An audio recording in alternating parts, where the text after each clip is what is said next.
Hi there! Welcome back to my channel. So, andito na naman si Binibining Lindsay para mag-share sa inyo ng panibagong kaalaman. Okay, so for today's video ay pag-usapan naman natin tong mga classroom observable indicators. If you're planning to apply for Teacher 3 under Expanded Career Progression System for Public School Teachers. Okay, so dito, ipapaliwanag natin ng detailed and with examples yung mga classroom observable indicators wherein dito natin i-align ng ating lesson plan and ng ating demonstration. Okay, so disclaimer lang, no? Yung ating basis sa explanation nito ay galing dito sa Classroom Observation Tool for Teacher 3 applicant. And of course, yung mga COIS or Classroom Observable Indicator na basis ay nagmula sa DepEd Order number 24 Series of 2025. Okay, so simulan na natin ang discussion. Okay, so may important note lang po na nakalagay dito, no? Etong mga indicators na to, ang gagamiting rubric kung mag-a-apply ka for Teacher 2 and Teacher 3 ay itong level 2 hanggang level 6, no? And yung iba namang nakalagay ditong level ay para dun sa ibang position. Okay, so bali ang magiging focus lang natin is for Teacher 3 muna. Alright, so simulan natin sa una. Apply knowledge of content within and across curriculum teaching areas. Okay, so para ma-achieve natin yung highest possible level or score na 6, the teacher demonstrate accurate, in-depth, and broad knowledge of all concepts in the presentation of the lesson and in responding to learners' questions in a manner that is responsive to learners' developmental needs and promotes learning. The teacher makes meaningful connections across curriculum content areas if appropriate. Okay, another thing.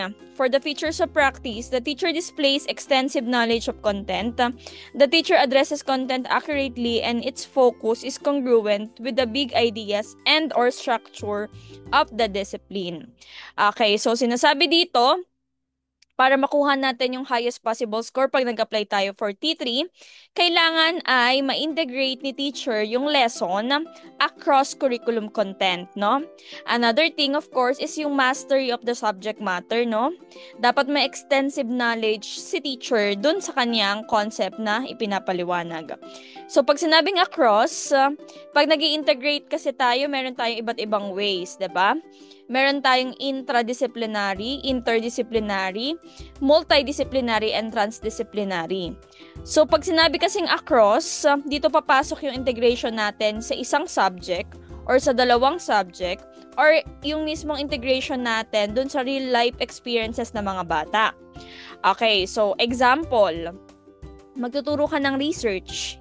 Ayan. So, bago mo maituro yung research, saan mo kaya pwedeng activity papasok yung makakapag-relate ka ng ibang subject? So, for example, research, ang ginamit mong integration ay yung subject na science, yung mga inventions, no? Gagawa ka ng activity wherein maire-relate mo yung invention sa research na we all know sa inventions, dumadaan muna siya sa process like research. So doon, kailangan lang din na mayroong mga process question para maipakita yung connection sa dalawa.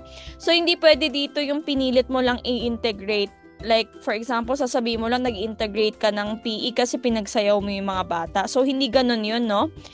Importante rin para evident yung may evidence ka rather na talaga nakapag-integrate ka, pwede mong kunin yung competency sa science tapos i-attach mo siya dun sa lesson plan mo at malinaw na nakapag-integrate ka talaga ng subject na science or topic sa science na ma-relate mo dun sa subject mo. So, hindi pwedeng sabihin lang natin na nakapag-integrate tayo. Okay? So, yun po yung sinasabi dito. Next, ito yung mga clarification if gusto nating makita yung mga meaning nitong mga concepts and terminologies dito na sinasabi sa bawat indicators. Okay, so for indicator 1.5.2, apply a range of teaching strategies to develop critical and creative thinking as well as other higher order thinking skills. Para makuha natin yung highest possible score na 6, the teacher challenges learners to justify their thinking and successfully engages most learners in discussion using well-directed questions and activities. The teacher challenges learners cognitively to advance high-level thinking and discourse in an interactive exchange of views. The teacher ensures that all voices of learners are heard in the discussion. Okay, so dito naman, ang sinasabi dito is dapat meron tayong strategy sa pagtatanong wherein dapat ma-enhance yung critical and creative thinking and higher order thinking skills ng mga bata. So ito yung pagbibigay natin ng questions, no, o yung art of questioning natin. So syempre, unahin natin yung lower order thinking skill papunta dun sa higher thinking skills na makapag-iisip talaga yung mga bata. So, yung simpleng groupings, for example, nagpa-group activity ka, hindi sapat na nagpa-group activity ka lang. Dapat may mga guide questions or process questions man lang na magli-link sa learners kung naintindihan talaga yung discussion mo. Okay? Ba, pinagbasa mo naman sila ng mga text, no? Hindi sapat na naintindihan lang nila yung text. Pwede tayong magbigay ng mga questions or situational na questions wherein marerelate din ng mga bata yung kanilang experiences, no? Or makakapag-isip sila creatively and critically. So, this is more on questioning, no? Kung paano tayo nagtatanong. And of course, maganda rin kung paano nagre-respond yung mga bata. Pinaprocess din natin, no? Ayan. So, yung sinasabi dito sa apply a range of teaching strategies to develop critical and creative thinking as well as other higher order thinking skills. And for the clarifications, ito po yun. And number 3, for this indicator, use effective verbal and nonverbal classroom communication strategies to support learner understanding. So, dito, para ka makakuha ng level 6, for teacher 3, the teacher uses a variety of verbal and nonverbal communication strategies which are well aligned with each other and support all of the learners. Okay, so for the features of practice, the teacher clearly and concisely communicates written and oral content, expectations, explanation, directions, and procedures using appropriate verbal and nonverbal communication methods. The teacher speaks clearly and at an appropriate pace and successfully facilitates learner discussion. So, papasok dito yung execution natin ng lesson, no? Ano ba ibig sabihin ng mga verbal classroom communication? So, paano ba natin binibigay yung directions, yung instructions dun sa ating mga learners? Paano ba tayo nagdi-discuss clearly ng mga lessons natin? And paano ba tayo nagbibigay ng mga activities? So, dapat malinaw yon, no? Yung mga verbal communication strategies na yon.